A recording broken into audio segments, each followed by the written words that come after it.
Welcome everyone to another episode of Rooftop Perspectives. Today is another beautiful day. Even if it was raining and pouring down rain, and trust me, I have enough sunlight on me each day as of recent to last me a little bit of time. So that's what it's all about. Being consistent, coming out here in the sun, doing what you do every single day, working on your legacy, and just enjoying the journey. And that's what it's all about. I really enjoy my life and what I'm doing right now. I'm enjoying the energy that's around me. I'm enjoying the fact that there's certain energies that are not around me, and I'm free. And the love is flowing. And I want to thank you all who are connected to me in various ways, whether you live on a different continent, you communicate with me online, or you live here face to face and encourage me. And I'm noticing that locally, and it's not about being known. It's just when people reach out to you face to face, you might jump on a van and the driver is saying, "Hey man, I love your videos." Or you might walk into a market and somebody taps you on the shoulder, video, I love your videos. Wow, that's amazing. Love, that's the word, love. Now, it may not be where I love you so much I'm going to give you every last dollar I have. It's not about that. It's not the superficial thing of what I can get out of a person. It's just the appreciation. And we need to be appreciated even more so in this hectic time that we're living in, because a lot of us are walking around feeling like we don't matter, like we're not appreciated, like we're not valued. And a lot of us depend on the external flow to give us that feeling. We've got to learn how to give ourselves that feeling of being valued, because in this world today, the love is so dried up that it's like trying to go to the top of a mountain. I mean, a real tall mountain, like Mount Everest or Kilimanjaro or something like that, and trying to breathe. And you're not trained for that, or you don't have the apparatus to breathe if you're not able to breathe above a certain altitude. And it's less, much less. And like the song years ago, "Where is the love? Where is the love?" Well, that song was about a relationship, and they were singing to each other about where is the love that we used to have, basically. Well, I'm asking, where is the love that we used to have in the atmosphere around us, in the world around us, in our communities, in our homes? It's like it's been sucked out. It's like if it was oxygen, you're going to feel like you have to pull in more or work harder to receive the same amount of love that you used to receive that flowed in abundance. What happened? Are we so materialistic? Do we value the physical things more? Do we value the status in this engineered world? Do we value things that are not going to keep the love flowing, that soak it up and get rid of it and just burn it up? Because I'm feeling it, but I have enough of it where I'm okay. It's almost like when they say that when you have, that everybody should have at least a year's worth of their money to live on as an emergency. But the way it's going now, it's like we're only living day to day. We only have enough love that can get us into the next day. And even then, most of us are deficient in that. You see what I mean? So how do we bring this back? How do we bring back the love? We got to let something go to get that back. We can't have everything on this earth and not expect that something's going to suffer in our own personal lives. We've been lured away from what the goal is. Because out here, and I know there are places out in America I can say the same thing, but it seems like it's far and few between there. But out here, when I go into the various villages and I see the people that may not have as much, right? It may not be as advanced as it is here in the city of Accra. But when we say advanced, is it really advanced? When we say we have an advanced society and we have all of the amenities, the modern amenities, and we can go into a supermarket and pull out anything we want. We can hop in our car. We can go to a fast food joint. We can get anything we want. We can buy clothes, do this. There's a medicine for anything quick. Even though it's toxic, we say that's advanced. But at what's the price for having this advancement? What's the price? So we have all of these things, but we lost ourselves. And I see so many people who are losing themselves. We're putting guns to our head, full of bullets, and pulling the trigger. We're jumping off of roofs. You know, we're poisoning ourselves with drugs, trying to escape the fact that there's no love. Why would you want to poison yourself with substances to escape? Would you want to escape a reality that's so good for you? Evidently, your reality that you're living is not good for you. That's why you're seeking to escape it by getting high and taking your mind somewhere else. I don't want to get high like that. I want to be able to enjoy what I'm seeing in front of me. I want to see the sunlight. I want to see the people. I want to see the terrain and the beautiful trees and everything around. I want to vibrate with this earth. I want to vibrate with this life. I don't want to be cut off from it. But we've cut ourselves off from it because we put too much value on other things that are not going to let the love flow.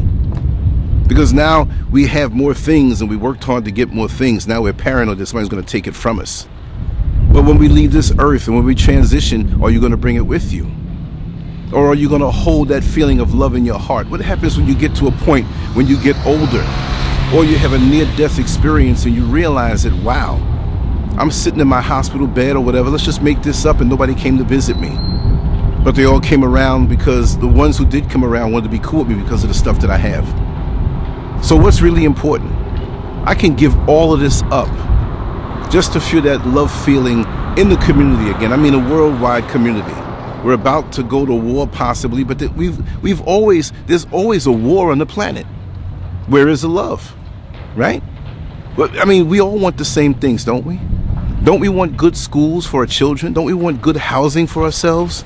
Don't we want to have or generate what we need to generate to sustain ourselves? I didn't say money, right? In a perfect world, it's not about money. It's about bartering and sharing.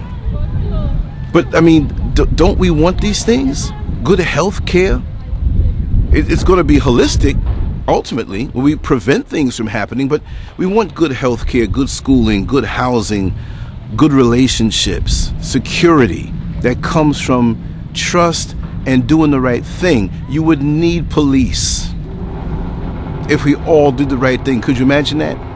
But they say, oh, we need to hire more police, more police. No, that's not the problem. That's like putting a Band-Aid on a gunshot wound. Where is the love? I feel it because I feel it, but I'm not deficient in it like maybe some other people because I'm connected to individuals who let it flow with me. But I can look out the window like on a cold winter day and my house is warm and well heated, but I can look outside and see that person who's homeless, who's shivering in the cold. And although I'm warm, I'm like, whoa, it's cold out there. So of course you do what you do to help the person to get to a place where they can be warm. You tell them where to go, you give them a little money to say, hey, whatever, or you help fix the problem. If they need some employment, you know somebody who's hiring, connect them up, give them some clothes, do something for them, right? That's love. And it comes back because that person now is going to be a functional member of society, progressive, and because your candle lit their candle and you didn't lose anything, you showed love and you brought them back to life. Love is life and life is love. But me now, the way I feel, I'm in my warm home, but I'm looking out to the world where in my home there is love, where in my inner circle there is love. But when I look out into the world, I see less of it and I see people suffering because of it. They're killing themselves. They're hurting other people. They're not living a full vibrational life. They think it's just punching the clock and doing this, and they may have achieved things in this world, but they don't feel it. They don't feel valued. They don't feel appreciated. They don't feel like they're a part of something. Love is the glue, y'all. And I'm not just talking about the romantic or sexual or whatever. No, I'm talking about from the heart. Because like Brother Michael Hamer always says, it's all about the heart. You got to know how the brain works, but it's that heart vibration. Our hearts have been disconnected from each other. We see people in accidents on the street, and this is an example. We see people in accidents on the street and we just look at them. They could be bleeding, they could be in a fight and stabbed up and laying down there hurting, looking for help, and what do? We pull out our phones and videotape it. But when you have a loved one who is in your home, who is maybe a family member or somebody you care for very much, and say you're home and something happens to them, not on a life-threatening level, but they bust their leg on the coffee table real hard and they grab their leg and they're in pain. And what do? Because you're connected to them from the heart. You grab your leg and, ooh, you okay? You okay? Because you're connected to them. We used to have that in our communities. We used to have that in our society. And as black people, especially those in America, when we went through slavery, we felt it for each other. We didn't just say, oh yeah, well they just died, they got hung. No, we felt that to our heart. We had haters back then. We had people who sold out for profit. But we had more love, and that's a damn shame that I can say this. And I challenge anybody to say that I'm not right. We had more love for each other in slavery than we do with this so-called freedom, which is not really freedom. We had more love and more feeling for each other, protecting each other, caring for each other. We don't have any of that now. If you were to exhume the body and put life back in those who transitioned and bring them back to this day, they'd probably tell you, even though it was slavery and the things that went on, and I'm not saying slavery is good, I'm not even going to say that, but if you can extract that connectedness that we had more, and they will tell you, yo, we went through hangings and killings and rapes and all kind of travesties, and them feeding our babies to alligators and cutting babies out of our woman's stomach before they're born. But we had love for each other more than this stuff that's going on now. I'm going down on a limb and say that. Maybe you don't understand me. And there's going to be somebody who is going to get in the comment section. No, I'm not saying that was a better time than now. It's for certain things. But we had more connectedness back in that time. Now we have families who hate each other, don't talk to each other, want to set somebody up to kill the next one just because they don't deal with their own issues. Because maybe they didn't have a flowing of love when they were younger, so they're going to make the world pay for it. What kind of mess is that? Is this truly a way of righteous revolution to bring our community back by following the ways of the oppressor? So many of us feel so, not because they say it, but when you look at their actions are off. They're mentally sick, mental illness. One of the first things to healing up a person who is mentally ill is make them feel love, sincere love. Make them feel like they belong. Bring them in. Come on, let's get something to eat. I made something for you. And later on, after we finish eating, we're going to take a little walk. I want to get a gift for you. And when you have nothing to do, bring them around. Say, hey, I don't have much to do today. What are you doing? I'm not doing anything. Hey, let's just take a walk. Let's go to the park. Let's throw a ball around. That downtime. But this society drains you and makes you feel as though you have to qualify and you have to do this and do that and get this status. And you're running a treadmill and your heart is just draining of the love because there's no connection. We're running to these artificial standards that are still going to be here after we're gone. I don't understand it. And that's why for me, I'm slowing down purposely and enjoying life every single day.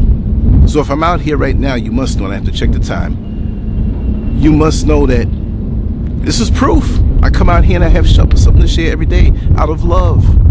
There's different moods when I come out here and talk, of course. I'm not going to be in the same mindset every single day because there's different things I'm thinking about. There's different things that I want to righteously achieve. Not achieve just to say, ha ha, I got more money, ha ha, I got a bigger house than you, ha ha, whatever. And I'm not mad at anybody who does. Whether they have more or less, if you treat me fairly and you treat me with respect, we'll have no problem. If you disrespect me or anyone around me in my circle, we can't deal. Because you can't love me and disrespect me at the same time. You can't even like me and disrespect me at the same time. If there's no outpouring of love for you because of your ego or your butt hurt that you can't be me or you can't compete with me, I'm not even trying to be this person. I'm just me. This is my flow. This is what I do. Find your flow. But you can't find it because possibly you don't have enough love in your heart and you don't have a support system of love. I'm inspired to do these every day because when I do these every day, I get feedback. I'm valued. I'm loved. Disagreements come and you can still love me. But I'm in my flow. I'm in my lane. I'm doing what I'm supposed to do. And I feel that deep in my heart. That's why it's so easy for me to come out here unscripted and feel from within my heart what to say. Because I was setting this camera up, I did not know what I was going to say. It comes to me most of the time, 85% of the time, it comes to me when I get up here. And I can sit out here and talk for 6 hours. This is not going to be a long one because I'm in my flow. When you look at highlight reels of Muhammad Ali when he was fighting, especially in the 60s, when he was so light on his feet and the balance was perfect and he'd throw a punch and the guy's head would be over here, but he threw the punch to where it's gonna go and land right there. When you look at a football game and you see a quarterback throw the ball, he's not throwing the ball to where that player he intends to throw the ball to is. He's throwing it to where he's going to be. So there has to be a connectedness. And that may not be a love thing, but it's definitely a connectedness thing when you work together as a team. So it is a form of love. You're working together for the greater good. How many of us are working together for the greater good in our community, or working together for the greater good of just ourselves? We don't care about other people as long as we get ours. What happened to the trust system? There are markets out here that you have a little stall full of products, and if the person who's the shopkeeper or that little stall owner walks away to use the restroom or walks away to go to another part of town, there's a little rock right there. I'm not saying in Accra. I've seen that. I've seen it a couple times here, but some of the outer villages that I wouldn't be able to name because I don't remember the names. The longer I live here, I'm going to be able to tell you more of that. But when they look at it and they see the prices listed on the item that they want, they'll take the item. And whatever it is, they'll put that money under that stone. Pretty heavy stone, because we don't want the money to run away. You'll have other shop owners who will look over that person's shop and make sure, or just help them with something that they don't know. They'll go to the next stall and say, could you help me with this? And there's money, lots of money under that stone, but nobody walks up and says, well, I need money. Let me go rob it from them and take it. And I'm quite sure maybe there's a person who did that or tried that, because you're not going to get away with that out here. So what happened to the trust system where we look out for each other? We see a person who has a flat tire and we know they have to get up to go to work early in the morning, and we're up.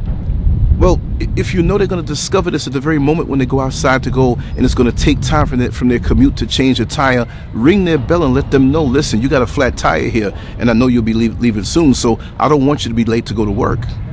I'm just telling you this so that you can prepare accordingly. And they say, thank you so much. The trust system, love, community, connectedness, looking out for each other, wanting for others what you want and desire for yourself. I'm going to run inside right now. This is just a quick one. I've been doing a lot of quick ones. I want to get down and do a long 2-hour rooftop and just flow and just take my brains all over the place. We're going to do a live show today. I put up some recordings last night. I have more recordings to put up tonight.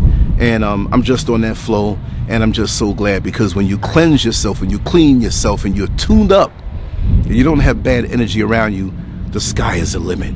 So clean house, clean your heart, heal up, move on. This is 2022. Some say March, some say January, but every day is the first day of the rest of your life. That can't be denied. And like I always say, salute to my brothers. Mwah. Much love to my sisters. I hope these words inspired you or took you to a different place to see things a different way. What I said today is nothing that you don't already know, but sometimes we need a reminder, and I need a reminder. There are comments that you leave that let me, whoa, it's like, wow, I knew this, but as it's told to me, it's reminding me, and it keeps me on track. And that's what we have to do. We have to be each other's keeper, or brother or sister's keeper, keep ourselves on track, and make sure that we all know that we're valued and we're loved and we're appreciated. And that's what life is all about. Much love to you all. LanceScurv out. Mwah. I'll see you on the next one.